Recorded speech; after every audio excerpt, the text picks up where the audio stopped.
All right.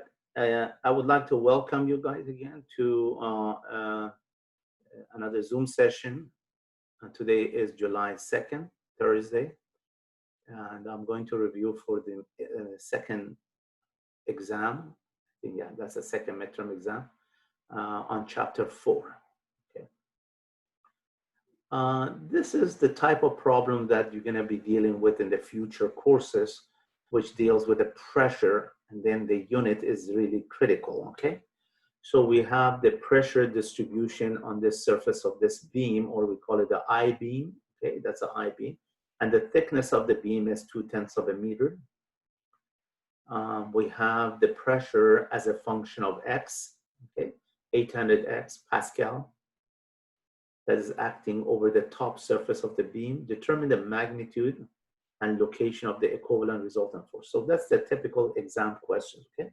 Determine the magnitude of the resultant force and location of the resultant force or equivalent resultant force. If you look at the picture here, you know that the length or the span of the beam is 9 meters. So if you multiply 800 times 9, you get 7,200, okay? 7,200 Pascal. Always pay attention to Pascal unit, which is a Newton per meter square. And then we want to convert that to load intensity, which is Newton per meter. And then finally, we have to convert that to force. Force is Newton, okay? So we have 7,200 here, and it has a distribution. It looks like a triangular distribution, all right? So, and then we have the thickness here is a 0.2, so the 0.2 of a meters. So if I go to the next one, if you look at this distribution from the pressure distribution to load intensity distribution, so I have a, let me see what we have in here, 160, okay, so this is 0.2, okay, so we multiply by 0.2, so we get 160x, okay? So just if you just take this the way it is, okay, don't worry about the 7,200. So look at the 800x, and this is a Pascal. We want to convert the pressure to W, which is a load intensity. So we multiply by 0.2. If we multiply this by 0.2 here, we get 160x. So if you multiply the x by, if you substitute for x, 9 times 160 is 1,440 Newton per meter. So we went from Newton per meter square to Newton per meter, okay? So the load intensity is 160x. Since the loading intensity is uniform along the width of the beam, and the loading can be viewed in 2 dimensions as shown, okay? X and W, okay? So W is a function of X. So the y-axis has been replaced by W. Next is to, I mean, we already substituted for x9 and we got 1,440 Newton per meter. Although we may again apply equation 419 and 420, as in the previous example, it is simpler to use the table on the inside back cover. No need, I mean, it's very simple here. We can just take the area under this loading diagram, which is a triangular loading, 1/2 the base times height.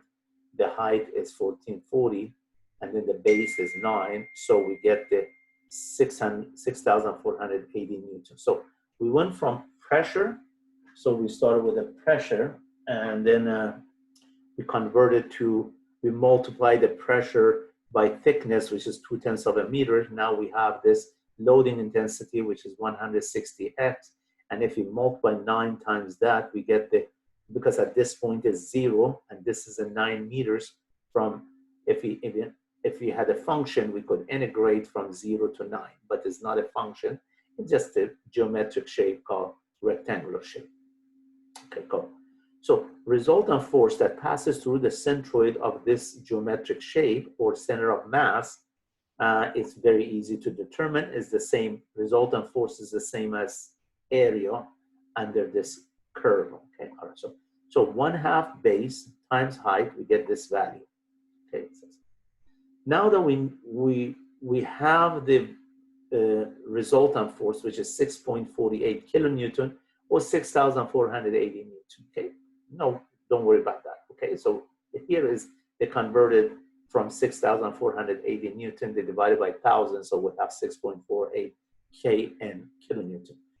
So now we wanted to know where the location is. If we are dealing with a geometric shape such as rectangular shape, triangular shape, we know that there is a 2/3. If we look at the X bar, here it says 9 meters minus 1/3 of the 9. It's okay. You can also directly say that 2/3 of the 9 is going to be 6 meters, okay?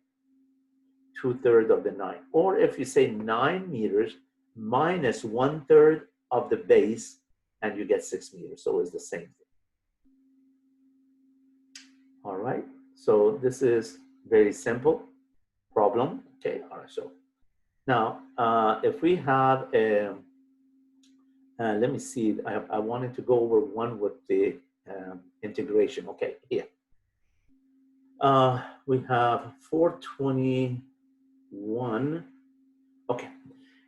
It says determine the magnitude and location of the equivalent resultant force acting on this shaft. So we have been provided with a function, and that function is W as a function of X, or F of X, W as a function of X. So we want to find the resultant force, okay, resultant force, and the location of the resultant force with respect to left support, which is O. So determine the magnitude and location of the equivalent resultant force acting on the shaft. So if we multiply this, if we substitute for x2, 2 squared is 4. 4 times 60 is 240. Okay, 240. Now, we know that the differential area is the W, which is the height, times the thickness of this infinitesimal area. That is a rectangular strip, the blue color here, blue shade. And we know that the differential area equals W dx. Fantastic. So then we come here, we say the resultant force is equivalent to integrals of differential area, and we know that the differential area equals 60x squared. Okay, 60, that's a 60x squared. Okay, so we substitute for W, 60x squared dx. Okay, that's what we have. So if we integrate this, we're going to end up with 160 newton. Okay, so the resultant force is 160 newton. Now the location is 1.5 meters. How do we find that? We already know that the 160 newton, which is the differential area, and if we go to this formula here, every time you have a function, you want to find the location of the resultant force, you use this formula. The denominator, we already determined that, okay? The denominator is simple, is this here, which is the integrals of differential area, which is differential area is that. Okay, so we substitute for differential area 160 newton, and then the numerator is x dA. That means x times W as a function of x times dx. So this is a W as a function of x, and we multiply by x, so you get 60x cubed. And then when you integrate that from 0 to 2 limit, you have x to the 4th over 4. So then it's, you know the simple integration, very simple. The upper limit minus the lower limit, and you end up with 1.5 meters. The author of this PowerPoint is saying that if you know that this is a trapezoid, if this is a trapezoid, you can go to the back cover of your textbook. These results can be checked by using a table on the inside back cover where it is shown the formula for an X parabolic, okay? X parabolic is not trapezoid, it's X parabolic. Area of length A and height B. If you go to the inside back cover, you will see this formula. The area is A times B divided by 3. So A is 2, B is 240, and they're divided by 3, so you get 160. So here we determine the 160 by integration technique. Okay, all right, so we have 2 meters times 240 divided by 3, and you get this here. And x bar is 3/4 of a, 3/4 of a. A is 2 meters because this is a. That's a distance a, and this is a b. So you end up with the same result. Okay, you come up with the same thing. So it's 160 Newton, and location is 1.5. Okay, this is not that correct. There's no. It's not a challenge problem. Okay, let me see if I go to another problem here. Okay, all right. On this problem, we have number of forces. This is not a couple moment or couple forces. So we have 3 forces on this structure, which we call a jib crane. Is subjected to 3 coplanar forces. Replace the loading by an equivalent resultant force and specify where the resultant line of action intersect the column AB. Okay, this is a column AB. So we wanted to know where is going to intersect this column AB. Okay. Remember, we had the same problem I went over yesterday when we have the horizontal beam, and then we say summation of forces in x direction equals FRF. Summation of forces in y direction equals FRY, and then we find the magnitude and we find the orientation or the angle between the x-axis and the magnitude of the force. But then the only component of that will have the moment will be the vertical component of the resultant force, which is the horizontal resultant force has no moment about the point, which is collinear with that force. Okay, there's no moment. So anyway, for this one, it's very, it's again, we say summation of forces in x direction equals FRX. And here we have minus 175 and then minus 250 times 3/5. Okay, here, summation of forces in x direction equals FRX. Therefore, FRX is minus 250 times 3/5 minus 175. Therefore, we have 325 pounds along the x, the resultant force for x component, and going on the left is directed toward left, okay, to the left. Now, if you do the same thing for the y, okay, summation of forces in y direction, we have minus 60 because upward is positive, minus 60 pounds, minus 250 times 4/5, minus 250 times 4/5, you get 260. So 260 downward, 325 to the left, and the magnitude of the resultant, you know how to find that, and then the orientation, you take the y component, okay, which is 260, the y component divided by the x component, okay, which is FRY over FRX, gives you the tangent. Okay, from chapter 2 also. If you go back to chapter 2, we talked about this, okay? This is not from chapter 4, it's from chapter 2, but we are using the same concept. Okay, now that we have that, we can, place this somewhere on the BC maybe, or we can just place it on AB column. Okay, we don't know the location. You see what I'm saying? If you want to find the location on the BC column, then you have to find the X. If you want to find the location of this resultant force on the AB column, then you have to find the Y. Just pick an arbitrary location. Again, we don't know the location. We're just making up, okay? It's a make-up point. We just have an arbitrary location, and we are saying that it could be here or it could be there. But since they ask us to find the location with respect on the AB column, and we wanted to know where the location is from this reference line here. Okay, so we all know what to do. Remember the language that we use, the resultant moment about A equals sum of the moment about A. All right, so the on the left-hand side, which is this here, it's saying that only the X component as the moment about A. So 325 times the distance Y, and 260, since it's collinear with point A, therefore is 0. There's no perpendicular distance, is 0. Okay, that's good. So that's the left side, okay? That's this here. Now, some of the moment about A, we have to go back to the original diagram this here. On the right-hand side, we have to do, so we have counterclockwise is positive, so 175 times 5, 175 times 5, minus 60 times 3, let's see where 60 is, okay, minus 60 times 3, because we're taking the moment about A, okay, from A. So this is, so this is a minus because it's rotate, the sense of rotation is negative.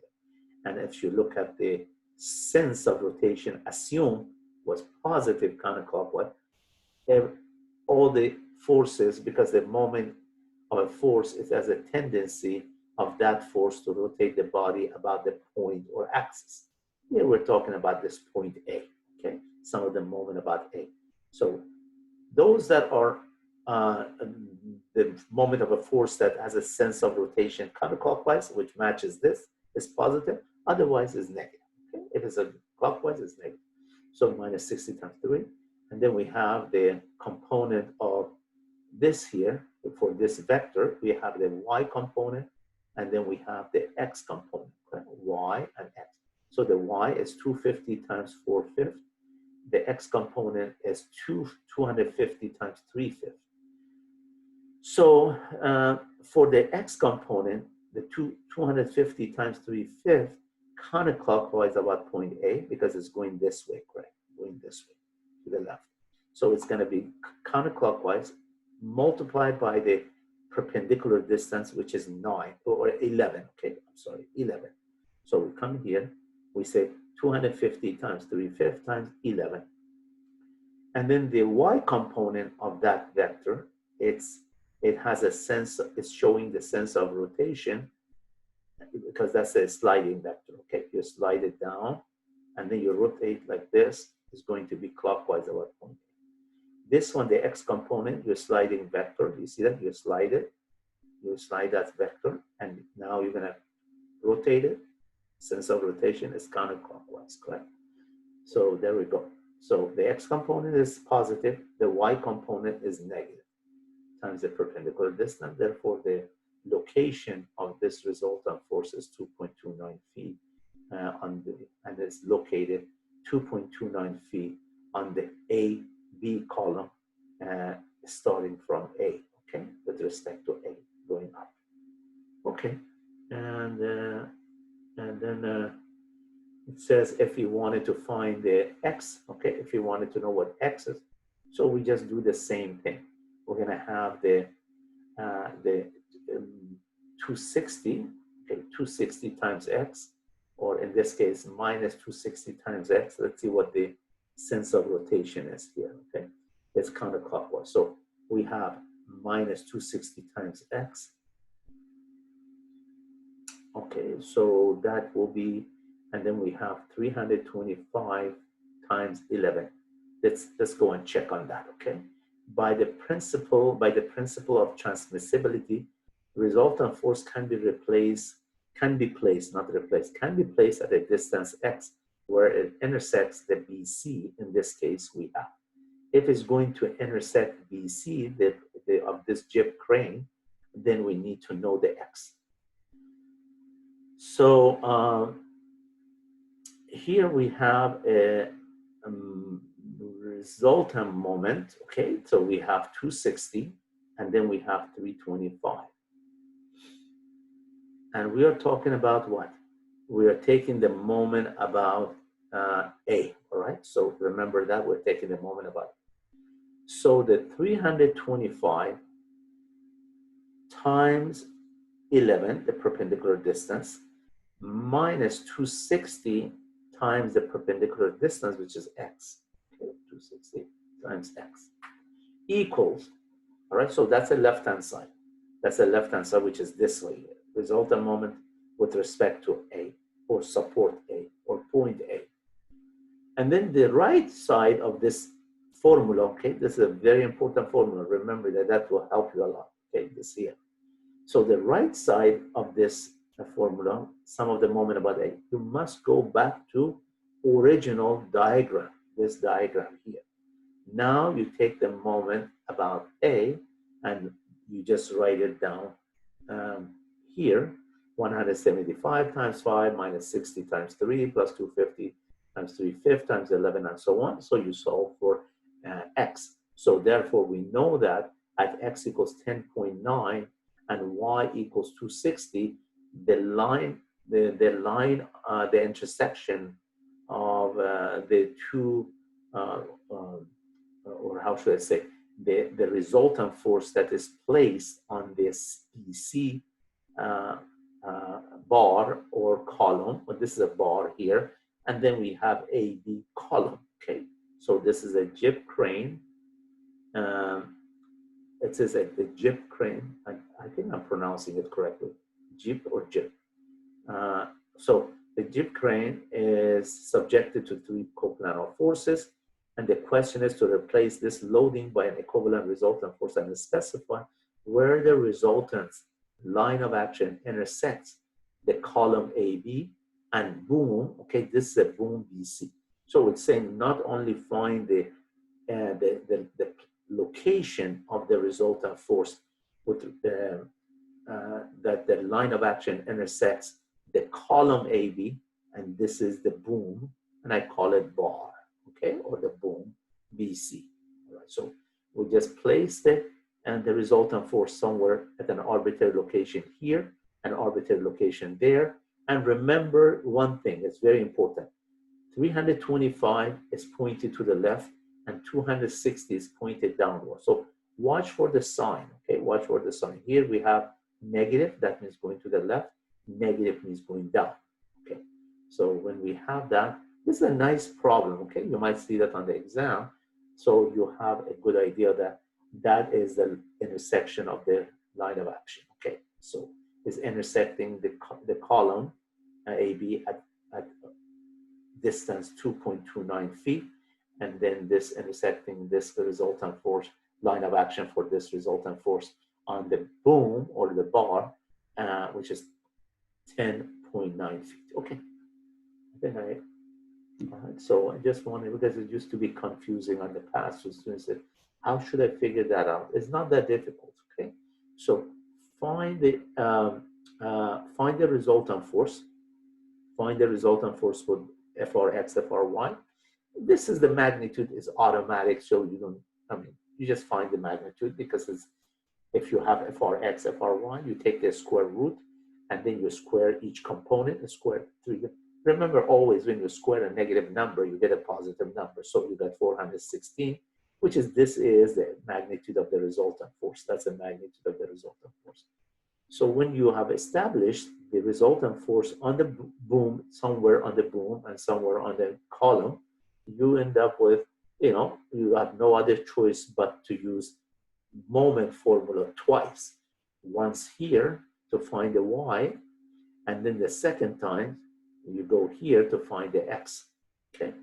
All right. So everybody's okay with that? All right. So you might see a problem like that on the exam, and then you're going to have a distributed loading. So you have to, if it's a function was given or the pressure was, it was as a, you had the pressure on the surface, you have to convert that to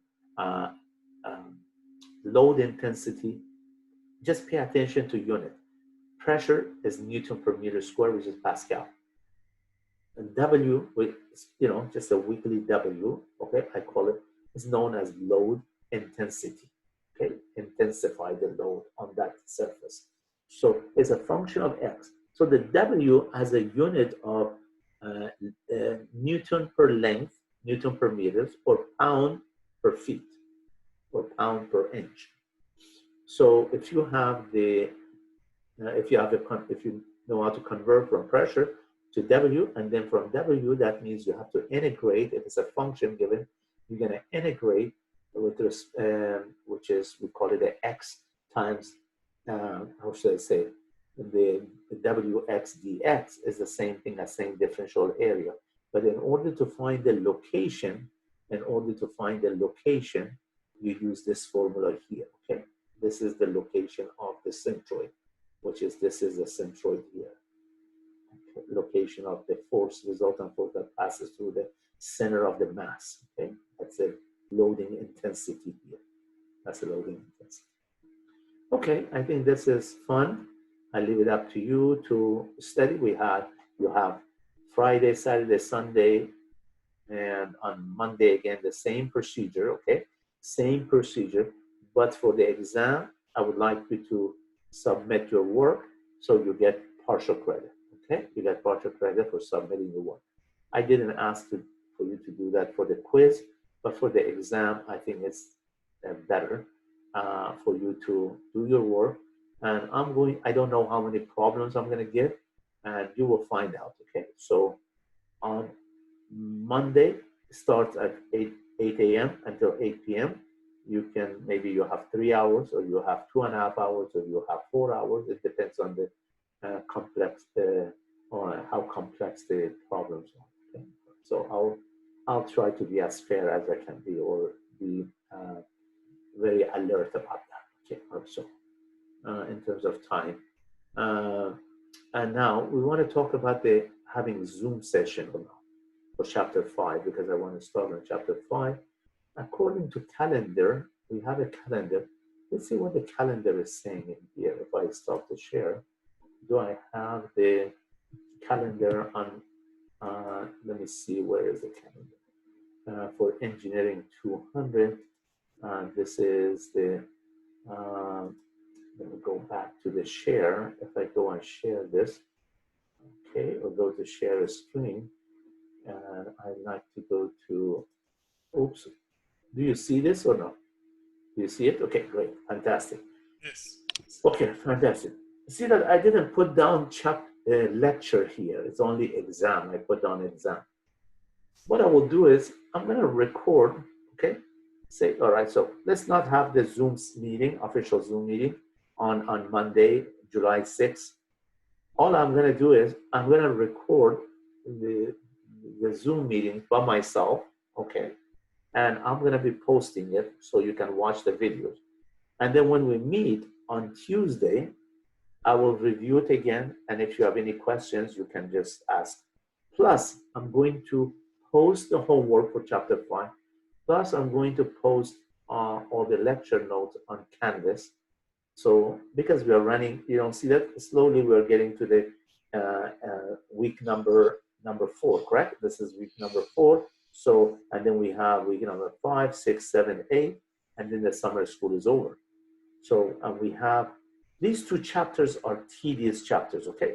Chapter 5 and chapter 6. Chapter 5 is a rigid body, and chapter 6 is structural analysis.